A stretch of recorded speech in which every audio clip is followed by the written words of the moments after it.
Welcome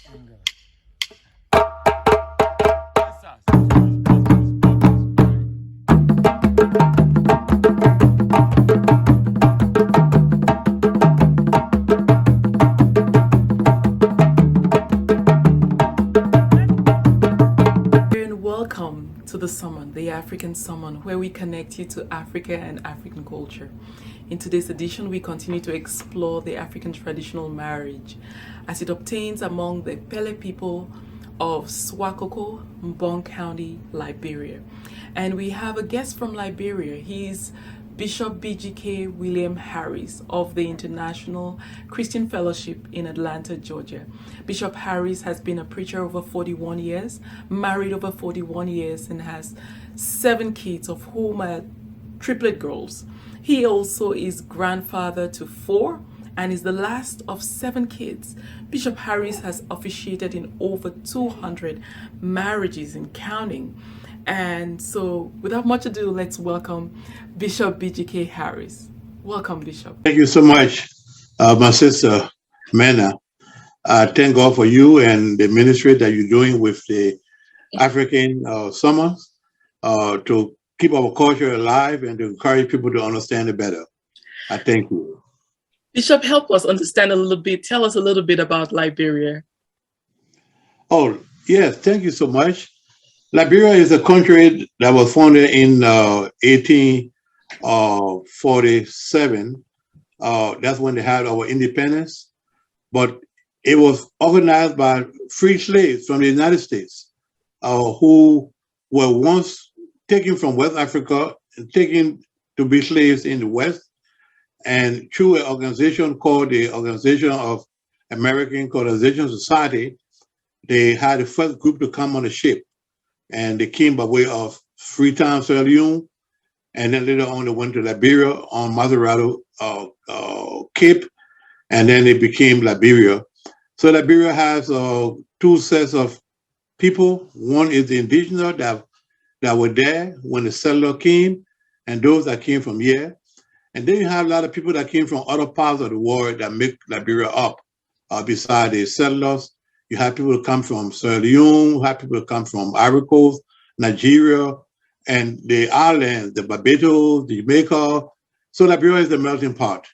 And Liberia has gone through a lot of changes with the Civil War, and now they're trying to get back on track. Thank you so much for that background history into Liberia, which makes it a little different from our understanding of many African countries, yet makes it such a beautiful contribution to the continent.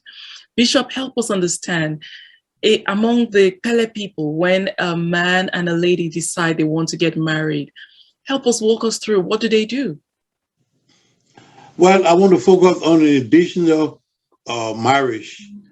And normally, you don't have an educational system as we have today. Traditionally, they have what you call the Sunday and the Poro societies. These are educational institutions. And the ladies will go to the Sunday bush, quote unquote, where they are gone for a certain period of time. And when they're getting of age, they would take them and they would take the boys to the Poro society, and where they learn a lot of different things of life. And it's a secret society, so many things can be exposed, but we can say in general, is to prepare a young man or young lady for marriage and for living in a community. And so that's very important, because once you get that training, then you're ready to take on a wife and or be a person in the family as a female. Now, when a male sees a lady that he likes, that he thinks they could be together, or if he reaches to the point where he wants to have somebody in his life, he goes to his mother, if she's living, or the auntie, or his older sister, or a sister that he likes, because they are female. So he approaches them wherever he has found, or tell them that he wanted to go look for them. And he trusts them to go and look for somebody to bring them to him. But if in case he has seen somebody Then he would let them know who the person is. And depending on the auntie or the mother or the sister, older sister, they go and try to check on this lady. And one of them will find a way to get somebody to befriend them, where they get to know them. And sometimes they come and spend time with them, or they go to where she is, just to check her out, to make sure that there'll be somebody good for their son or the brother. And so they take some time. So after doing the investigation, then the mother or the auntie or whoever it is, they will tell the son, yes, indeed, I think she's good. She will make a good wife for you. And then through that process, the wife, if she's living or whoever they will discuss with the father, the boy's father, and then they will have a plan to go and knock on the door of this lady. And they will go as a family, and whoever the lady is at her house, they will bring their family to hear what kind of requests this other family want. Now, let me just emphasize, marriage in Africa is not individual. It's more of a community affair. It's more of relationships, because family will be coming together, and that bond will last a long time, because God willing, out of that bond, you have children. The children belong to both of the families. Yeah. So that's how it happens. And then once they do that knocking, and then the time will be set where he will come and he will pick the lady that he's talking about in the house. And the ladies will be dressed the same way, 2 or 3 of them. And he has to identify the one he wants to make sure that who he wants. And he will give her a signal or tell her something unique to know who she is, to pick the right lady and say, this is the one. Either she will say, I'll be in the middle, or I'll wear this certain clothing, or whatever it is. And then he will say, this is what it is. And from there, then the 2 families start to get together and set a date for when the marriage is going to be. And there's some diary that has to be paid. It will be told to the young man what he has to do for the lady. And yes, so. Are there particular people who go to do the knocking, or is everybody invited to be at this ceremony? Not everybody, just the elders of the families, yeah, at that time. Okay. Because you have to show you how it's going to turn up. Because I told you now, once you introduce the male, they got to investigate him too. So to make sure before they call back at meeting, say, okay, now, the last time you came to us, you said you wanted your son to take care of one of our daughter to marry. We agree, or we don't agree. So they have to investigate. Just like the mothers, the sister or the aunt investigated this guy, they can investigate the son, investigate the whole family, in fact. Yeah. So when they agree that it's an acceptable match, what do they do? Walk us through after they've agreed. How do they get to the next step? Well, the next step would be marriage, and there are certain things to be done. So the husband to be got to find the diary, and the guy's got to start getting ready and all of that, and so the process may be where the older lady talk to her and all of that. Then they come back and set a date. They say, this is the date for the wedding.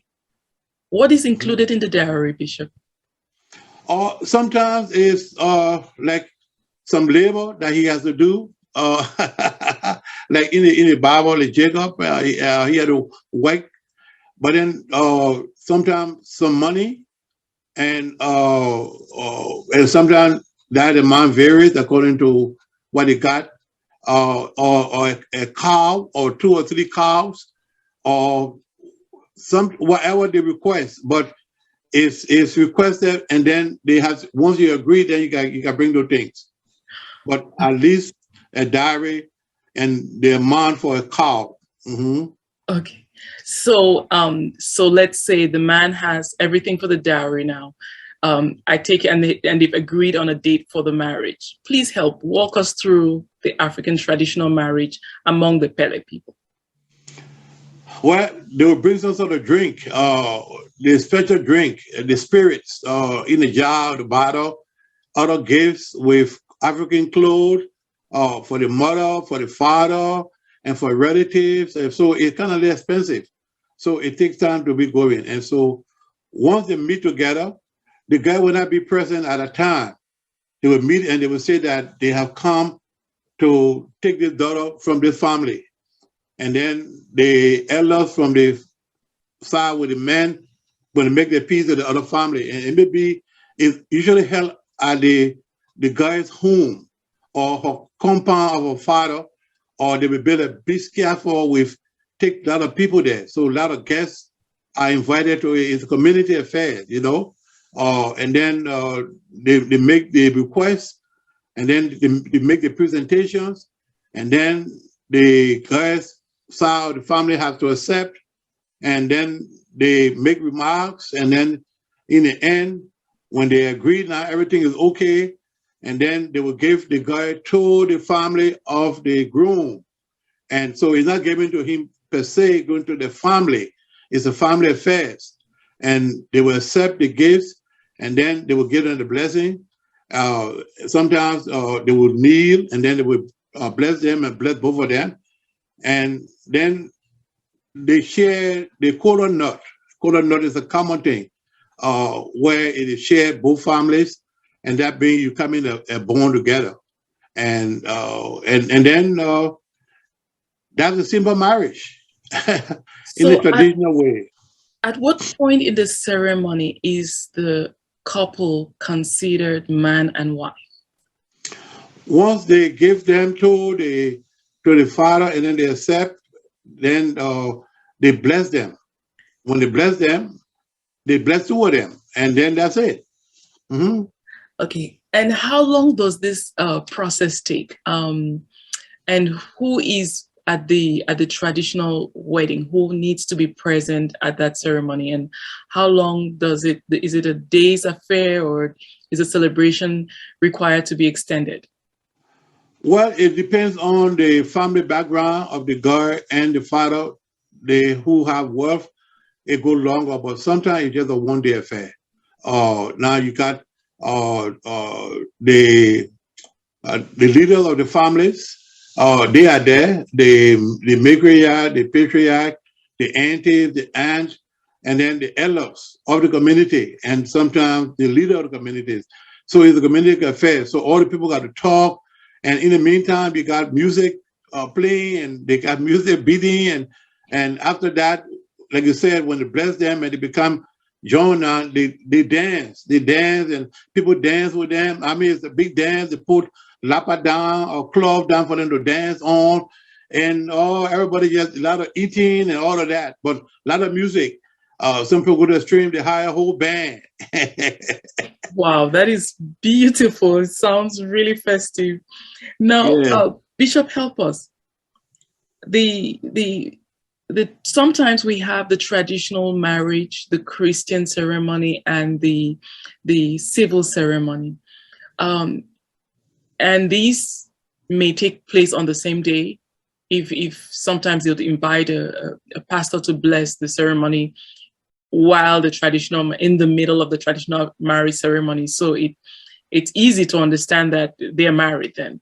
But when these ceremonies are done on separate days, and typically the traditional marriage precedes most of them, can the couple be considered married from that day going forward, or do they have to wait until the last ceremony before they are married? When does when should the couple see themselves as a couple?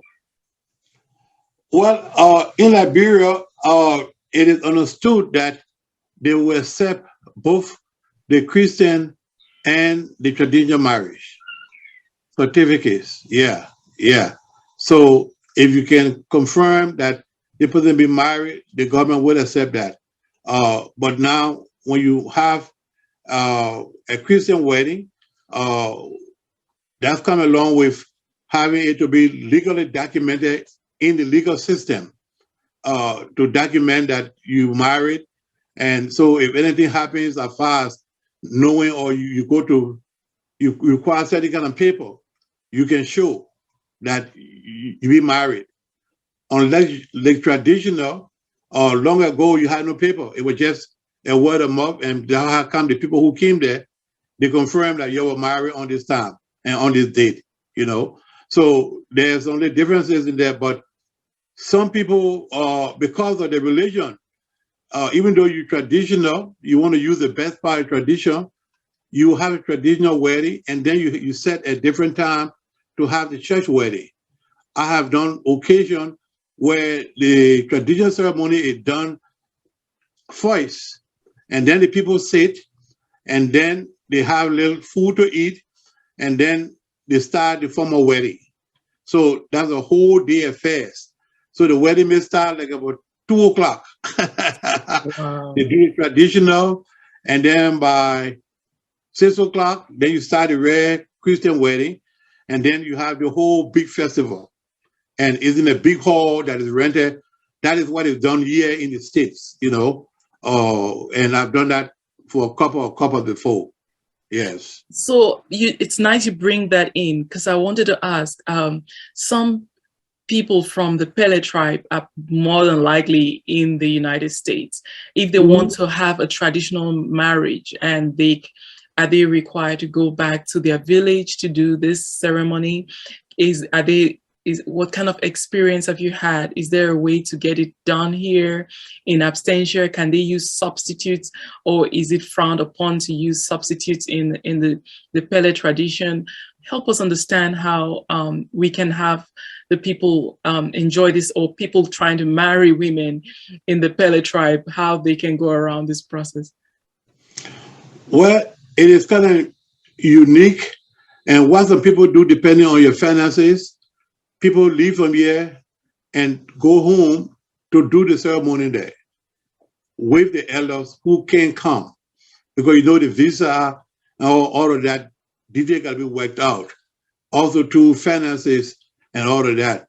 So some people go home, do the traditional wedding, they even show to the embassy, and then they may do a Christian wedding, then they come back here. And you weigh the cost for what it is and how long you can be off from work. You know, other than that, you send messages to the elders, or you talk with them by phone, they talk with your spouse or to be, and they get the blessing. And then they have somebody here as a relative, an uncle, an auntie, or whoever it is. They authorize them to be the one to represent them. And so that's why they do the traditional ceremony, and with those appointed leaders, and then they do the church. Yeah. And so with regards to the family, how important is it to have have the woman given to her family, to the man's family, and not to him? How does it affect the marriage in the future in terms of problem resolution, and how does that work? Well, as I said, you are married into a family, and it is a family issue that trying to help to honor God. And most of the families try to support the union, because like if they fail, then we all fail.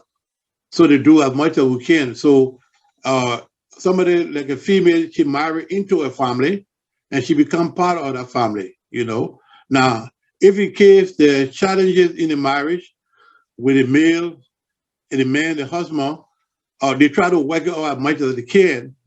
But ultimately, if something goes wrong, he would take the lady back to the family where he got them from and say, well, I got your daughter, and this is what happened, and this, so I'm leaving. So is that allowed among the Kpelle people? Is divorce something that's welcome, or is it frowned upon, or how does this, is this an even process? It's kind of, I mean, like every society is frowned upon, you know, even with the Christian society, it's frowned upon. But again, that's why you got the safety net. So the family would take you back. The family would take you back and take you with your children. And sometimes the man would not take care of the children, you know, so the children left hanging with the father, and he goes and take another more family, you know. And so I have a trick question for you in this one. Is polygamy allowed among the Kpelle people? Yeah, polygamy is allowed, but it's not just that common. It is, you only see it with people who are like the chiefs, who has resources and funding to take care of families like that. Because it's not just having a family and all of your bunch all together to one place. He mostly has a compound where he take each one has a little villa, and then they come to his house, depending on the schedule from the head wife, as to who comes to sleep to your house. Yeah. So it's that kind of arrangement, but even though you can have that in the tradition, but not everybody does that. Okay, Not so everybody does that. So you we find are that at, mainly with chiefs and the royalties. we are at a point where it's one man for one woman in the Kpelle tribe. Well, I would say yes and no, but you're allowed to have more than one. I mean, I don't see anything that I know I can stop you having more than one. Only time you got that kind of restrictions is when you become a Christian. And according to the Christian, it is one man, one woman, going back to what God created in the beginning, Adam and Eve. And then you also have Paul saying that a man should have one wife. Yeah. Well, So but that's a restriction. David and Abraham had more than one wife. So Yes, help yes. me understand the history there, where we find some people having multiple wives in scripture and then some people having just one wife, please. Well, by the Old Testament, it's kind of different from the New Testament. New Testament is the new covenant. The Old Testament is the old covenant. And so when Christ came, then we kind of not destroy the law, as he said, but he tried to fulfill the law and do what is right. And so under the Christian rule, to be an effective Christian and to keep down harmony and peace, you got to make sure you do the right thing. And it works better with one wife than having multiple wives and having all the different children that not care for and to be treated as humans and also develop their potential. Yeah. So now, even though you have some tradition, it does not mean that is something that was what it was in the beginning. Let's say God created only Adam and Eve. He didn't create one Adam and two Eves. So you start off with husband and wife, and they had children. They had Cain and Abel, and then Cain and Abel had children, and so and so and so. Somewhere down the line, you had people start to have multiple wives, and look like it was just acceptable, and it became normal. But I don't think that's something that was encouraged because it always has a conflict. It always does. I don't care how you take it. You know, you have women quarreling and here and there. You look at all the history. Abraham and Hagar. Hagar, by the way, she was an African. She was a young girl, and when he went to Africa to get around from the famine, he said his West Sarah was his sister, which was true. That was his half sister. But he didn't tell the truth to the king, and he told the king that was his sister because she was very pretty. And so later on now, when the king found out that he was not telling the truth, the king said, "Oh, I cannot do that. So you leave and go immediately." And the king gave him lots of gold and silver, animals and cattle, and gave him servants. And one of those servants was Hagar.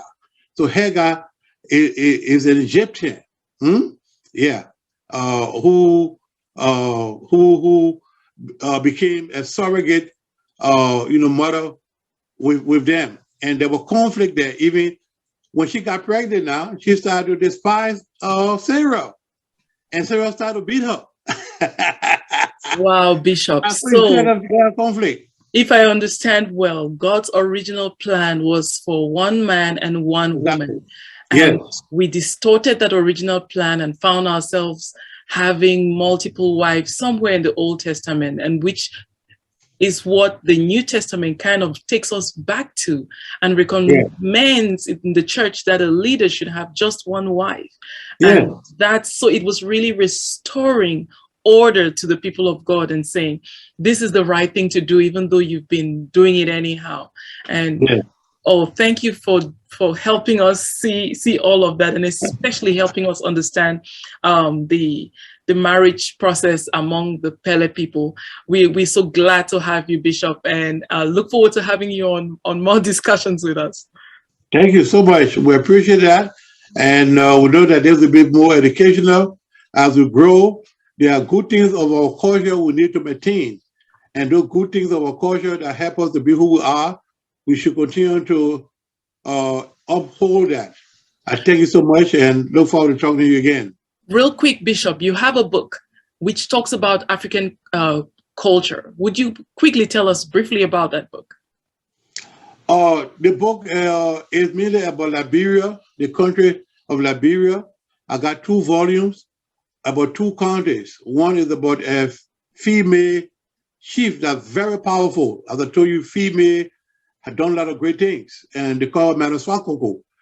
She was a warrior, you know. And then VP Joseph Bokai, he's from Lofa. So in the books, I discuss the culture of each of the counties. Because Liberia is divided into 15 counties. And so Lofa County is one of the counties, and also to Swakoko, which is named after her for Mbong County. So discussing that book and all the culture and the need for the Sunday and poorer societies. Yeah. I don't have them in right now, but you can get it on Amazon. If you go to William BGK Harris, you can look at some of the books. I've written a lot of books on a lot of subjects, and it's good to look at some of them. You heard it from the Bishop yourself. That is all we have for you today. Be sure to subscribe to our channel, like our videos, and share with your loved ones. And until next time, I am Mano Ndo Akono saying thank you for responding to this sermon.